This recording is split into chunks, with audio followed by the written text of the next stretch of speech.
fish report. Hanging at the fish report. Hanging at the fish report. Hanging at the fish report. For your latest news and high school sports, tune in to the fish report. Don't need no bed, don't need no pull. When you tune in to the fish report. Hanging at the fish report. Hanging at the fish report.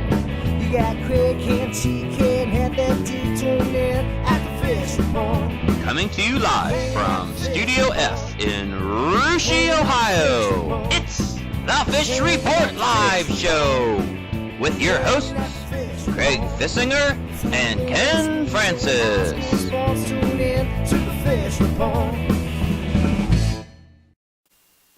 Good morning, everyone, and welcome to another Fish Report Live. Thanks for waking up with us this morning. I'm Craig Fissinger. That is Ken Francis. We're your host. Back in our sound room this morning, it's TK and Heavy D. Looking forward to talking to them a little bit later this morning. And out in Studio R, Kobe and Kearns back together again. I think they're awake this morning. They got their breakfast in them, Ken. Another fun morning on FRL. Yeah, it is, Craig. Really looking forward to this morning's show. You know, we've got, we do have Kearns in the studio this morning.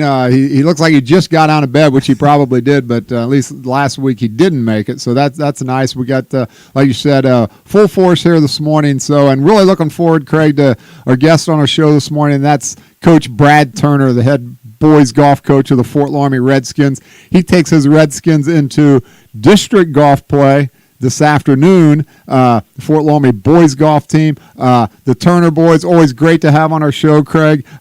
We've had him. We've had his brother Joe, I believe, the referee. Not only has Brad been on the show, he's actually helped host the show already in my absence. So just a great guy over there in Fort Loramie. Really looking forward to talking to him here in just a few minutes. Yeah, it should be a lot of fun, Ken. You know, and one reason I love this show so much, we've been doing this for a lot of years now, and is the opportunity we get to see these kids kind of grow up on this show and grow up over the years. I got a chance actually yesterday to head on over to Eldora Speedway. They had a senior career fair over there and got a chance to run into some of these athletes that we've had on this show, some of these athletes we watch grow up that are seniors now, and kids like Joe Ballas and Jake Rathman over there at Fort Loramie, Madeline Magato at Minster, got a chance to talk to her, among many others, and it's so neat to see them. You know, they're all grown up now, and they're they got that confidence. You know, you see them coming as freshmen, maybe not so confident, a little bit quiet, and as seniors now, they've got this confidence, not only on the athletic fields, but in life in general. Just kind of neat to see. Yeah, it is, Craig, and we see that on our show too, as we interview these high school kids every morning, and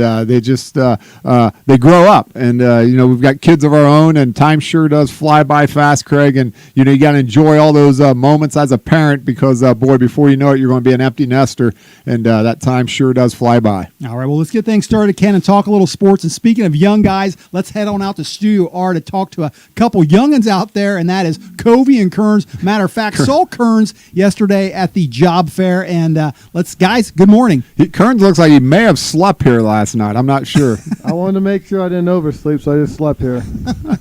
Well, you looked a little bit better than that at that job fair yesterday. You're a little bit more responsible, but I guess you were talking to perhaps future employers, so you had to step your game up a little bit, huh? Yeah, it was a lot of fun over there at Eldora, and it was nice to see you as well. Was Tony Stewart there by chance or not? Unfortunately, he wasn't. We were looking around. We just looked like we know what we were doing, and we were just walking through any open door. But we unfortunately didn't see him. You've learned well, Daniel. You've learned well. Kind of like we did at UD the other day, right? Absolutely, just keep walking. yes, sir. So, what do you got for us, Kobe? Oh, well, there's a lot of good games on the docket tomorrow here just around in this area, and highlighting this game, we're getting the contenders from the pretenders. I know you said that last week, Ken, and we're really starting to figure out this playoff, where teams are going to fall in the playoff here. And a big game in the MAC this week is the St. Henry Redskins traveling over to Minster to play the Wildcats this week, and it'll be a very good game. St. Henry right now is sitting 4-2, 11th ranked in the Division 6, and the big key to this game will be with the battle in the trenches. I expect the ball to be ran a lot. I expect to see the Niekamp powers from St. Henry, Caden Niekamp, the left tackle, who's committed to go play at Ball State, Zach Niekamp, who scored the opening touchdown for St. Henry and the only points against Marion. I expect them to be a dominant force. I expect it, like I said, in the trenches, and I like St. Henry in this game, 21-14. And if St. Henry does not win this game, Daniel, I don't think they make the playoffs. Even if they finish at 7-3, their remaining schedule should be in their favor. I know they played Coldwater and they haven't beaten them in 20-plus years, but they should win some favorable games against Fort Recovery and Parkway. Yeah, I'd agree with all that. Definitely losing this weekend won't help them at all, especially for the playoffs. But whether this game is in the 40s or in the 20s, these teams are pretty much neck and neck, experience and performance-wise this season. And I'll give St. Henry by a touchdown at the ending score. That kind of surprises me, guys. I look at these two teams on paper, and from my thoughts, I give the edge to the Wildcats. So we'll see who ends up being right on this one. Yeah, another big game that you got this week is Fort Recovery at Anna. My prediction against Fort Recovery went wrong last week. I've had bad fortunes of picking against both these teams actually this year. But this is on Anna's home turf. Anna's slated as a 4 seed right now, currently in Division 5. I think I'll give the upper edge to the Rockets by at least 2 touchdowns here. That ground game's important, a lot of speed, a lot of skill, a lot of what Anna's based off of. They changed their offense around a little bit this year. But, we had quarterback Bart Bixler on this show. They've really improved, really impressed me, beat a good St. Henry team in overtime, and I expect Anna to roll over and win this game. Yeah, I'd agree with that. Anna's been playing well on their home field, just like you said a second ago. Anna won an overtime thriller against St. Henry at home. And Bart Bixler and Sam Hulsman in the backfield for the Annas have been really working well for them, and I'd agree maybe 2 or 3 touchdowns, Anna will get the win at home. Yeah, and the Marion Local Flyers this week, big game against Versailles. Versailles came up short against Anna. Trying to get to probably a 500 record would be a good point for Versailles to get to this year. I think they're better than a lot of people expected. But Marion Local here has struggled here to get out of the gate the past 2 games. They've trailed, which when you talk about Marion Local, you don't talk about them being down much. But they've been trailing in their past 2 games. We're trailing 7-0 right off the bat against St. Henry. Ultimately ended up winning 28-7 last week. And they were trailing to Anna 20-7 before rattling off the next 37 points, winning 44-20. I think Marion should have no problem here, especially at home at Booster Stadium, winning by at least 3-4 touchdowns at home here. And right now, Marion is slated as a 4 seed in the Division 6 region. I checked Bruce Monin's page. He does a very good job with updating the projected computers standings. Gives me a lot of my info that I use for the show. So he does a very good job with that, so I'd like to thank him for that. But Marion as a 4 seed right now, there's Mechanicsburg. I can't remember the other team. There's Coldwater. But Coldwater and Marion play in Week 10. And it's kind of going to remind me of that 2006 1-2 Ohio State-Michigan game. Whoever wins that's going to win the MAC title and be the 1 seed in that Division 6 region, I think, in terms of computer points. Yeah, I'd agree with your pick on that one as well. The Flyers are playing great football. They've had trouble starting the game off, like you said, trailing those 2 games. But Versailles is having a bit of a struggle at the start of the season, maybe a rebuilding year for them. And Marion Local finding themselves at the top of the MAC as well with Coldwater. And like you said, that Week 10 game is going to be the deciding factor for the MAC. And I believe Marion will win by 3, 4, maybe 5 touchdowns. Yeah, a big game in the CCC this week is Fort Loramie versus Mississinewa. I think Fort Loramie should roll over Mississinewa fairly easily here. Mississinewa has shown improvements. They had that 30-game losing streak. They got a new coach this year, but they've won 3 games here, which is such a big improvement for this Blackhawk program. Loramie's the class of their conference right now. There's no doubt about that. They should win that title. We've discussed it multiple times. They're already guaranteed a home playoff game. The worst seed they could even get is a 4 seed, and I don't think they're going to fall off that 1 seed line. I think they'll hold on to it pretty tight. And like I've been saying, is they're going to be on a collision course with Minster. And I think that Division 7 region is about a 3-horse race here. I know I've said Minster and Fort Loramie, but I also did some research on the Convoy Crestview Knights. This team is 6-0, undefeated right now. They've won a lot of shootouts. They beat Spencerville's the signature win they had. Spencerville's a team hovering around potential playoffs here in Division 6. So you can't take this Crestview Knights team lightly. I know they've given some local teams some good games here in the past in the playoffs. So I think it's definitely a 3-horse race between these top 3 teams. I don't see anyone outside it, and I'm just going to keep that opinion the same until someone in Division 7 wants to change it. I don't think teams like a team like Covington maybe in Division. I don't know if Covington's in. Covington's Division 7. I don't think a team like Covington or Ansonia is really going to push a top 3 team like that. And I really, really expect it to be a 3-horse race for state. Yeah, I don't have any facts like Kobe just rattled off there, but I do have facts about the matchup in the CCC. I'll take Loramie for a pretty easy win for them. Mississinawa Valley has definitely improved a lot this year, getting 3 wins off of that bad 30-game losing streak. But yeah, Loramie at the top of the CCC looks to stay there and beat Mississinawa Valley on a pretty easy win on Friday night. Kearns, I'll tell you what, I'll go even money with you on that. Give me the Blackhawks, but you got to give me 53.5. All right, that's fair. Sounds like an Alabama line here. All right, great stuff, guys. Thanks for that.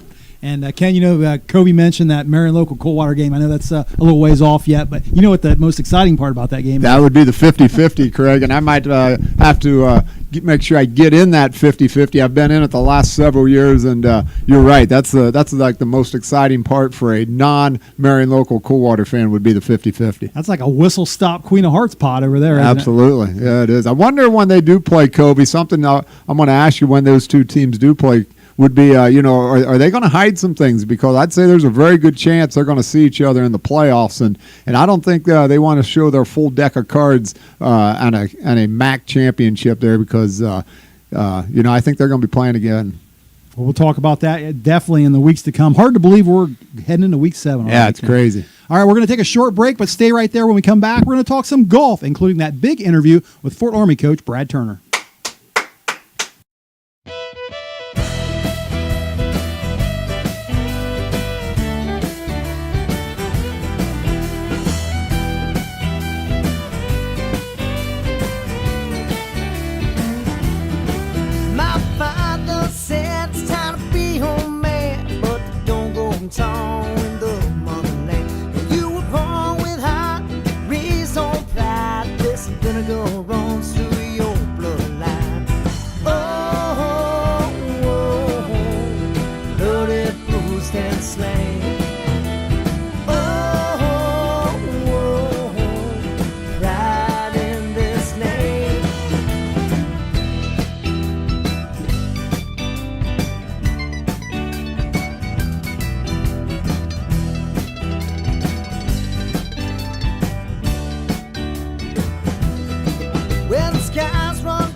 And welcome back to the second half of Fish Report Live. Before the break, we were talking a little MAC football, a little CC football. Going to change gears now and talk a little tournament golf. And our next guest has been on the show many times before. We talked to him about boys golf. We talked to him about girls softball. Ken, as you even mentioned, we talked to him about, he's actually co-hosted this show once before. This morning he's getting ready to take his Redskin boys golf team and tee it up over at the district tournament. Joining us on the program now is Fort Loramie coach Brad Turner. Coach, welcome back to Fish Report Live. Good morning, gentlemen. Good to talk with you again. Well, listen, we always enjoy talking to you, whether it's about golf or softball or whatever. As we refer to you around here, you're a pretty easy interview. Well, I appreciate that, and always good talking with you guys. Usually, if you reach out to have a conversation, that means we're having some kind of success over here at Fort Loramie. So glad to be able to talk with you, especially some golf this morning. Yeah, that's exactly what's going on. You've had a successful regular season. Now you're heading to the district tournament. And before we talk about your team, Coach, I know last week at the sectional tournament, the Shelby County Athletic League had a lot of success and got 3 of those top 4 spots to qualify for district. Was that typical of the regular season, that kind of competitive atmosphere? Yeah, our league was once again really competitive this year. Teams kind of took turns beating up on each other during the regular season. Anna came away as the regular season champs, but they got beat by Botkins in the regular season. Jackson Center beat Botkins. Actually, at the league tournament, we we tied with Botkins through 4 scores. We won on the 5th score tiebreaker, and all the way back at the preview, we tied with Botkins with them there, and we had go to the 5th score tiebreaker there as well. So, yeah, it was competitive this year, and you throw Lehman in the mix, and Shelby County is represented real well, and not to mention Anna, of course, played in their district tournament yesterday, and some good golf being played in Shelby County. All right, well, for those not familiar with the tournament format in golf, you're in the district now and playing for state. There's really no regional tournament. This kind of is like your regional tournament. But, I think it's the top 3 teams advance and top 3 individuals today that will advance to state. What's it going to take for the Redskins to get one of those top 3 spots? Well, in answering that question, Craig, I'm going to give you the coach's cliche salad of taking it one hole at a time, and but it is really true. My message to the guys was if just play our game and stay within ourselves, and control what we can control. There's going to be some elements.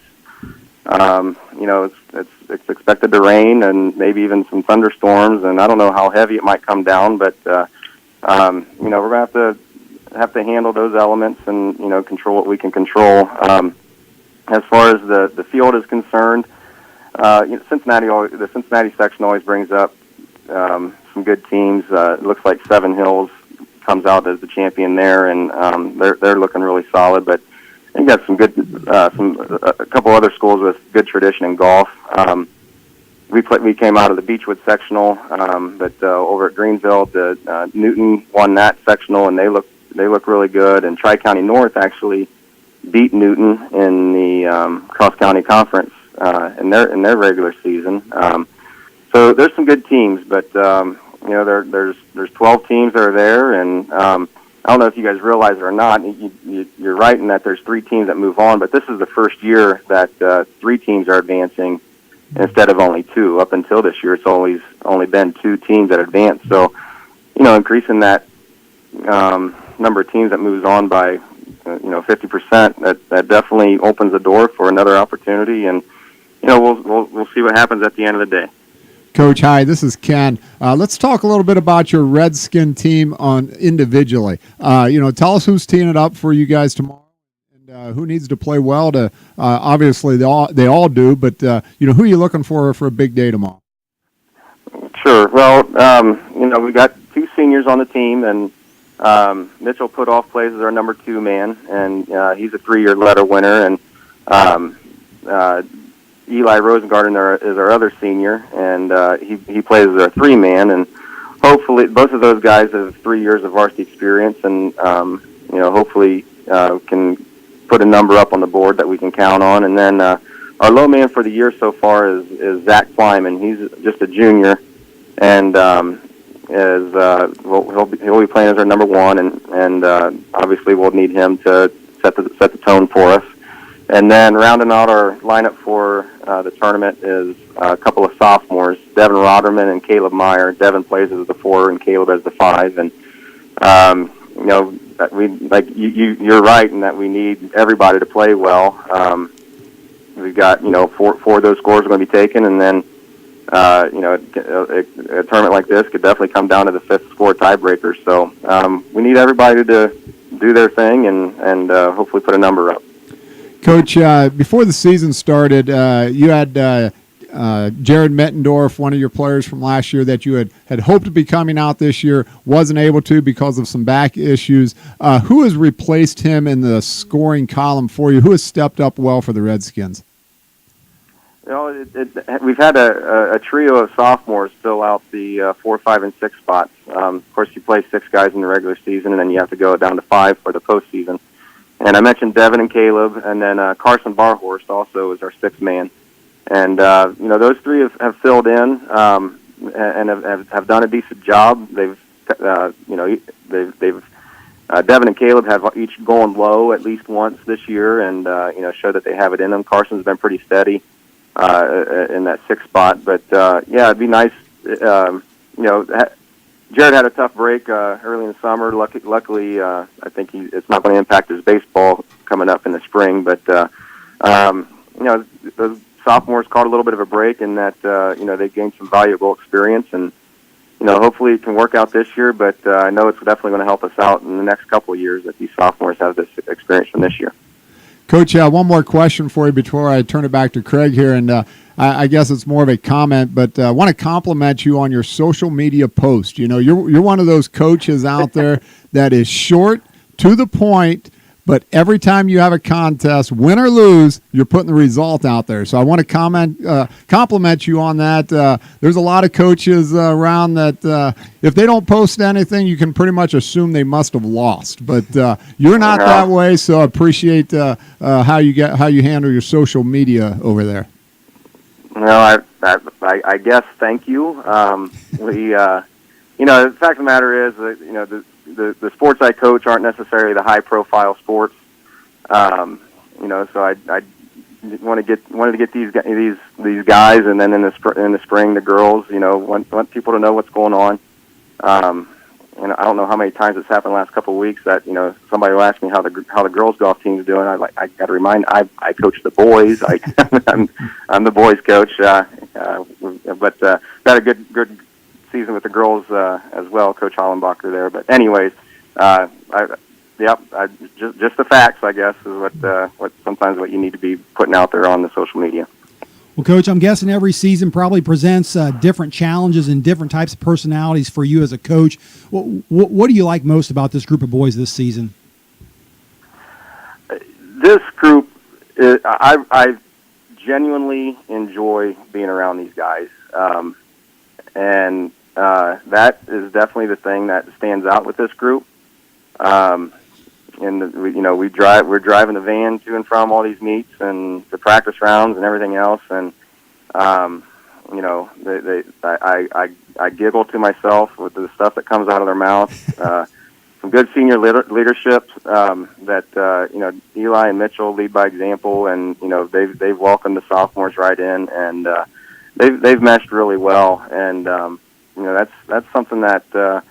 It's good to be around. It makes you want to continue coaching year in, year out when you got good guys to be around, because you're around them a lot. I mean, I'm going to be with these guys a long time today, and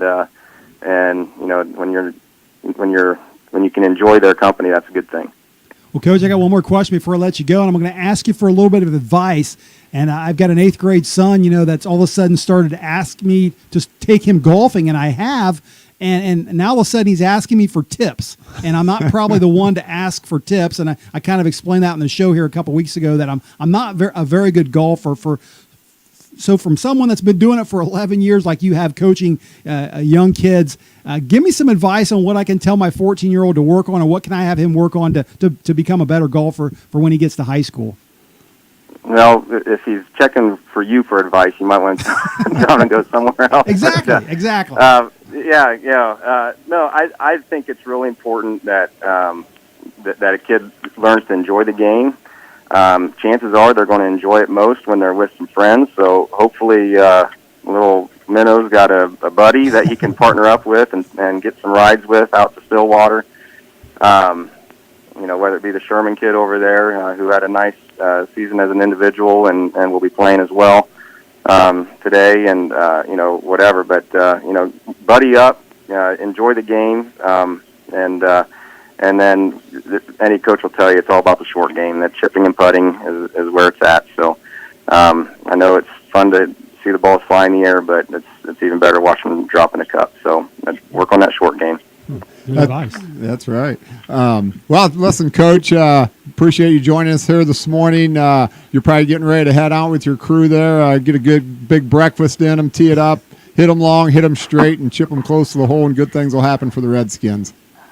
All right, and hopefully we'll stay dry today, too. Yeah, I hope so. So, Les, thanks a bunch. Always appreciate talking to you. Thanks, gentlemen. Appreciate it. Yep. All right, and that was the head coach of the Fort Loramie boys golf team, Brad Turner. Funny, some people think he's the coach of the girls as well. Well, he coaches girls softball, so but like I said, great guy from Fort Loramie over there. Always appreciate having the Turner, Coach Turner on our show. All right, well, let's head on back to the sound room, check-in with TK and Heavy D back there. Guys, been talking a lot of sports here this morning, some football, a little bit of golf. And TK, I know one sport that's near and dear to your heart, of course, is volleyball. We got a heck of a volleyball race heading into this final week of the regular season. or the league season. It has been, Craig. Everything everybody wanted and expected when we talked about this month or a couple months ago when things got kicked off. We knew it'd be at least 3 or 4 teams at the top: Anna, Jackson Center, Loramie maybe, and Russia. And it ends up Russia and Jackson Center. It looks like we'll have co-champions, so Russia gets a championship in the Shelby County League first since '03, I believe it's been. So it's been a long while, but right now, Russia sits at 10-1 with 1 game left. Jackson 9-1 at 2 games left. Anna 7-4 with 1 game left.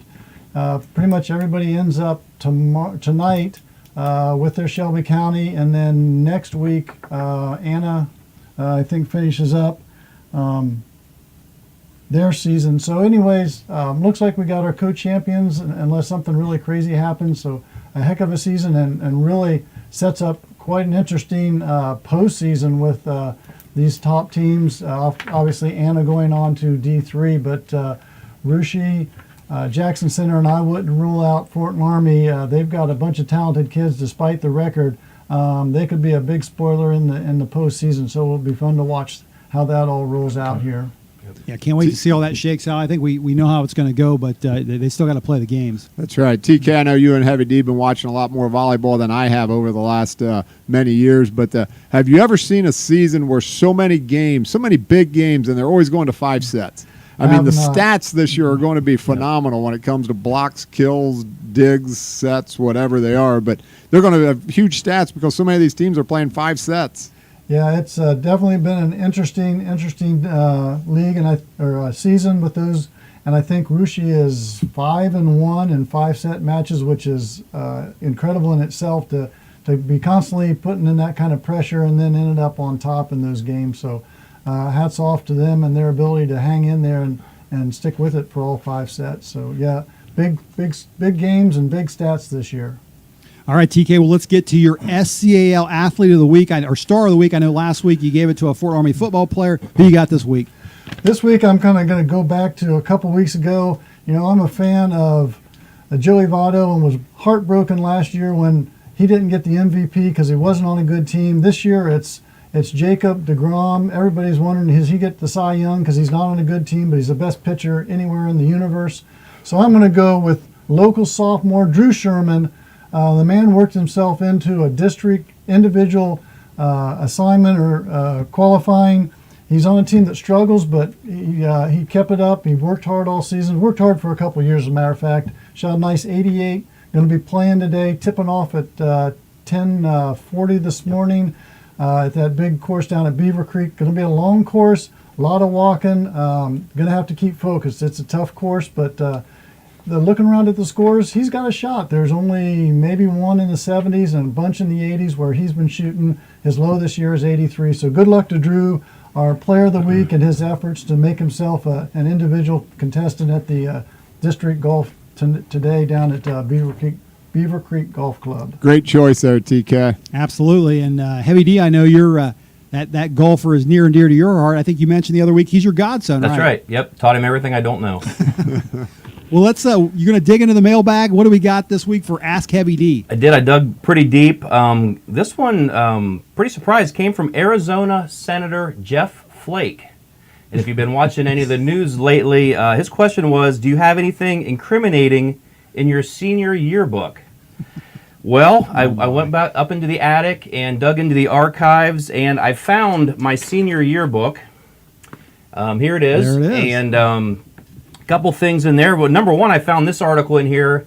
Some guy went 14 for 23, name of Craig Fissinger, batted 603 for the week, and I think he finished the season around 500, so forgot about that. Don't tell him what year that article's dated. Yeah, this is back in the day. So looking into my senior yearbook, my favorite class, why was it my favorite class? I said we cooked, we cussed, and we played cards. Cussing cards sounds like a good day at school. Also saw a note in there from the principal. It said, Mr. and Mrs. Heavy D, your son will not be participating in 2 basketball games this year because of violating training rules. So, Whoops. so my kids remind me of that quite often as I try to give them the the lecture about doing their best. And what I really forgot about, I ended up with the pick of the litter in Foxy H. But boy, I had a lot of girlfriends back in the day. At least they all signed my book as if that were the case. So found this in there also. This is a Rushi Picnic instant bingo ticket. Funny thing is, 30 years ago it cost 25 cents. It still costs 25 cents, and they still pay out 50 cents if you win. So I might cash that in next year. Yeah, cash that in, you might hit a big winning ticket. Nothing too incriminating, but some good stuff there. I think we might want to get a deeper look at that after the show. Perhaps there is some more. There's going to be other good stuff in there. My 8th grade daughter wanted to look at it, and we told her no, so we might just have to burn it. Good call and good stuff, guys. Thanks for that. Good stuff is right. All right, then with that, Ken, I think it's going to wrap it up for us here this morning. Time to get to work, buddy. We do want to say special thanks to our guest, Coach Brad Turner, for joining us here this morning. Thanks to the viewers out there for tuning in at such an early hour. Ken and I and the crew will all be back again next week, same time, same place. Until then, have a great day, everyone. Hanging at the fishing pond, hanging at the fishing pond, hanging at the fishing pond, hanging at the fishing pond. For your latest news and high school sports, tune in to the fishing pond. Don't need no bed, don't need no pole when you tune in to the fishing pond. Hanging at the fishing pond, hanging